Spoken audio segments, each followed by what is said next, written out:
Hello everybody and welcome back to RS Trains. My name is Corey and in today's video we are looking at a very special locomotive here in the RS Trains collection.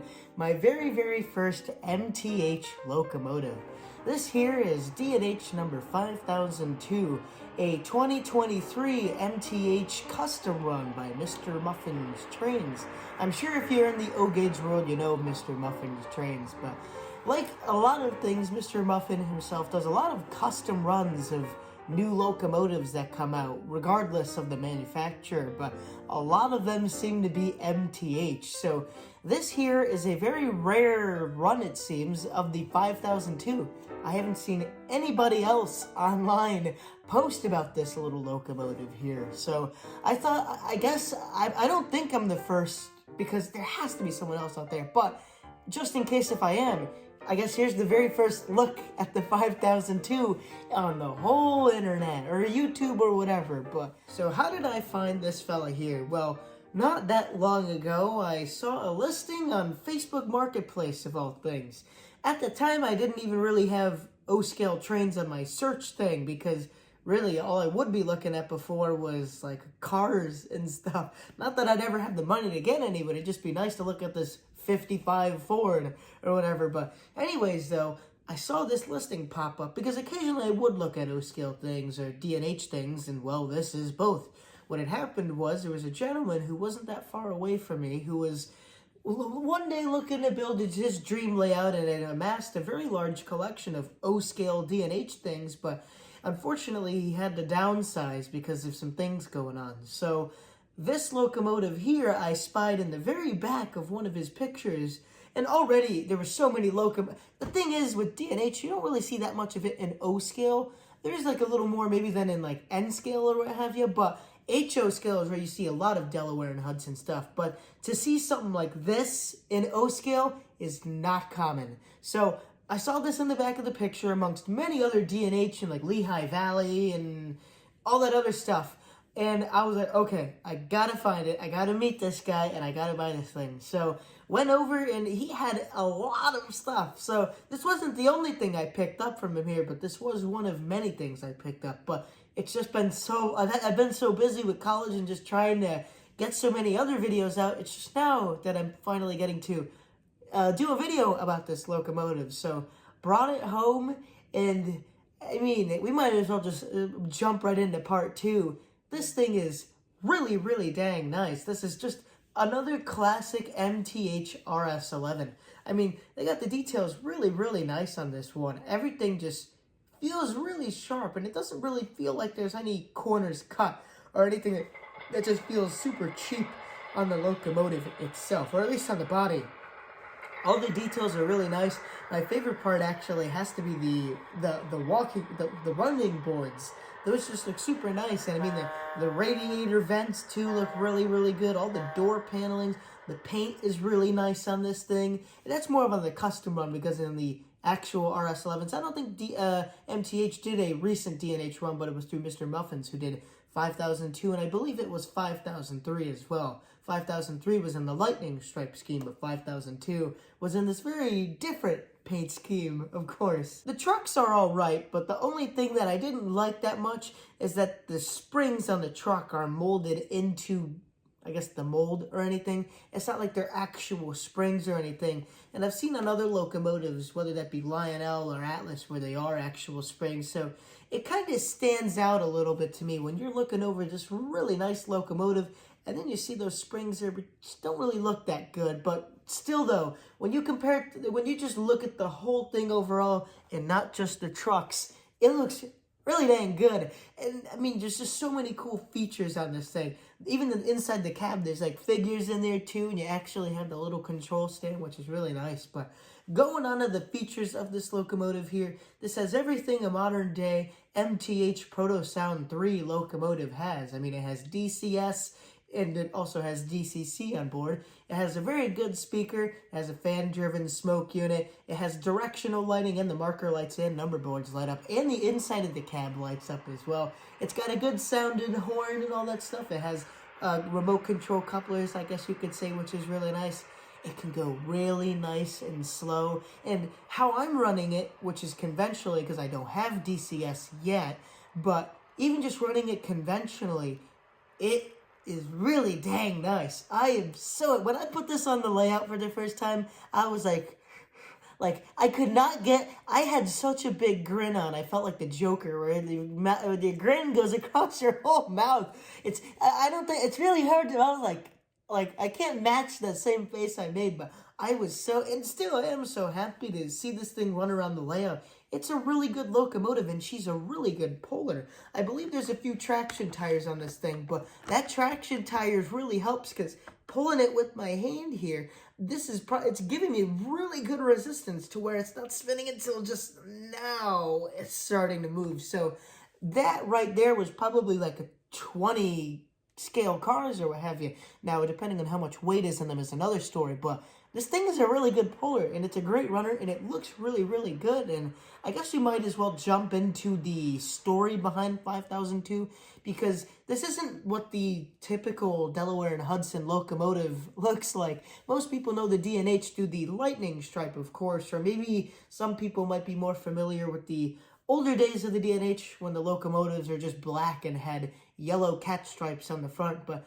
this here is a very, I guess, infamous D&H paint scheme that came out in the later Delaware and Hudson years. I can't remember exactly what year this is, but it was sometime during the mid-70s when the D&H was experimenting with new and different paint schemes, because by that time, I believe the lightning stripe was about 10 years old, give or take, and like just railroads all across the country, they're always trying to find different, I guess, brand identities or whatever, or trying to keep the railroad feeling modern and up to date. Well, this was the 70s, so some things worked on some railroads, and other things didn't quite work on other railroads, like this paint scheme here. Oh, just going over the locomotive, it's a very odd paint scheme for any locomotive. All blue with silver trucks and yellow handrails, and that little bit of yellow on the front and then on the logo too. It's a very bizarre paint scheme, and I'm sure there'll be a few people who call this locomotive an ugly duckling of the D&H, but I like it because it has character. And although there were a few other locomotives that were painted in this paint scheme here, I still think, when I think of that type of paint scheme, I immediately think of 5002. I believe she was the first RS11 to ever wear this scheme, and she would go through, I think, like another one or two paint schemes before it was officially retired from the D&H, so she probably had like 4 or 5 paint schemes on her entire service on the D&H, which is a lot of different colors, but this scheme is like the most iconic one she ever wore. So when I saw this thing at my friend's place, I just had to get it from him. I mean, you do not see these often in HO scale, and N scale, and definitely not in O scale, and I don't think anyone's ever made any in G. So seeing this here, I had to get it, and I am super happy to have it to the collection. So yeah, I guess now that we've explained as much as I can possibly think of in this given time frame, let's get to running this locomotive around so you can see how well she really does.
So yeah, I hope you all enjoyed today's video. It was, again, a lot of fun making this, and I am super happy to have this little baby in my collection. So yeah, if you enjoyed today's video, again, make sure to smash that like button down below. But I will see you all in the next video / live stream / whatever I do. So stay tuned, and bye-bye.